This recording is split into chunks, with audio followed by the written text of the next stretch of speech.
Saudaraku, masih banyak sekali hukum syariat yang bersifat darurat tetapi belum tersosialisasi di tengah masyarakat secara memadai.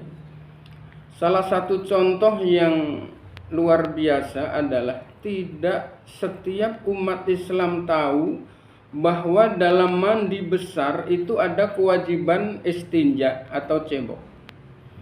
Orang mandi besar tidak cebok, maka hukum mandi besarnya tidak sah. Kenapa demikian? Jawabannya adalah anus, ya, dalam bahasa kasarnya bol.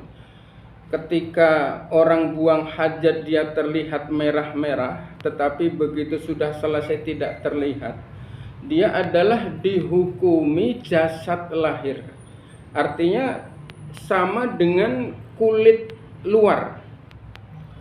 Mandi besar tidak istinja, maka sama dengan ada anggota tubuh yang terlewatkan tersiram. Artinya ada anggota tubuh yang tidak tersiram. Sehingga mandi besar tanpa istinja hukumnya tidak sah. Dan itu bisa seseorang beresiko untuk mempunyai hadas besar abadi. Bagaimana tidak? Orang bisa punya hadas besar setiap hari, tetapi kalau mandi besarnya salah, sama dengan orang punya hadas besar tapi tidak pernah disucikan. Sementara ada sebagian yang sudah istinja, sudah cebok, tetapi ceboknya salah. Di mana letak kesalahan? Kesalahan yang pertama adalah cebok tetapi hanya membasuh pantat luar saja. Sementara anus atau izin bahasanya tadi bol tadi, dia adalah berada di dalam. Ya, ketika istinja hanya membasuh pantat luar saja, maka anus itu tidak akan tersentuh dan tidak akan terbasahi.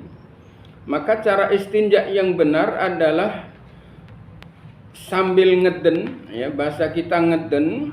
Kemudian jari tengah ini masuk kira-kira antara 1 sampai 1,5 cm. Maka baru orang istinja itu benar sah.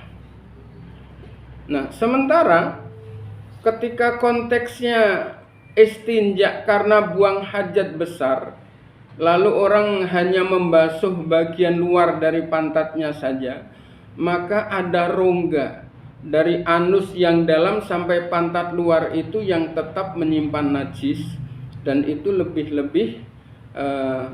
dari sekedar tidak sah mandi besarnya, tetapi dia masih membawa najis.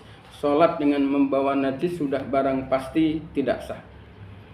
Kemungkinan kesalahan yang kedua adalah seseorang yang masuk ke kamar mandi langsung cebok. Tapi cebok itu belum langsung niat mandi besar. Ya, saya kasih bandingannya seperti ini. Misalnya saya mandi besar langsung pure, tapi belum niat. Kemudian saya nyiram yang kedua, yang saya siram dada, tapi saya niat nawaitu ghuslan li raf'il hadatsil akbari fardhon lillahi ta'ala. Saya niat mandi untuk menghilangkan hadas besar, fardu karena Allah Ta'ala. Nah, ketika saya mandi nanti tidak mengulang menyiram kepala lagi, maka sama halnya kepala ini mandi besar dalam keadaan yang tidak tersiram. Karena yang dihitung siraman itu, siraman mandi besar adalah setelah niat. Maka ketika seseorang istinja atau cebok dalam konteks mandi besar, dia belum langsung niat mandi besar, dan setelah itu dia mandi berguyur dan tidak istinja lagi, tidak cebok lagi, maka hukumnya sama dengan ada anggota tubuh yang tidak tersiram. Saudaraku, ini super darurat. Berdasarkan survei di sekian banyak majelis taklim yang saya ikut mengajar, 90% lebih jamaah itu belum tahu bahwa kewajiban istinja dalam mandi besar itu adalah ada.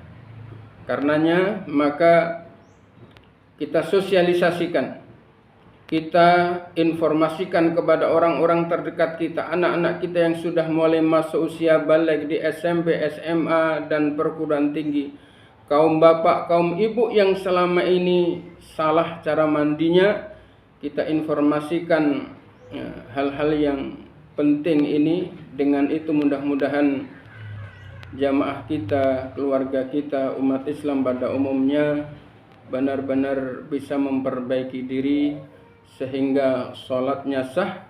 Karena punya hadas kecil saja orang sholat bukan sekedar tidak berpahala, tetapi justru berdosa, apalagi punya hadas besar. Hindari untuk mempunyai hadas besar abadi. Terima kasih.